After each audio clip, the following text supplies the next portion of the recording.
Assalamualaikum warahmatullahi wabarakatuh.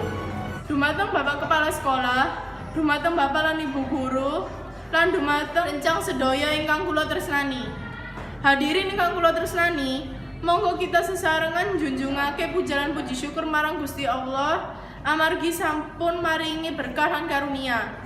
Sanggo kita sedaya saged makempal sesarengan kanthi sehat walafiat.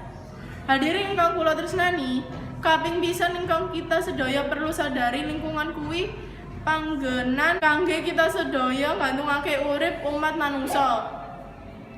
Amargi menika kita sedaya kudu njaga lingkungan sae-sae supados bumi ngasilake kauntungan kangge kita sanes karugian utawa bencana kangge kita. Hadirin ingkang kula tresnani, salah sawijining cara lingkungan boten maringi bencana kangge kita ya kuwi jaga kebersihan lingkungan.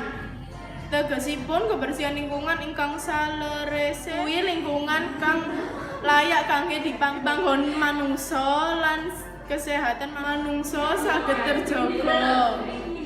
Amarganipun menika kita sedaya kudu njaga kebersihan lingkungan supados nyiptakake urip ingkang layang lan sejahtera.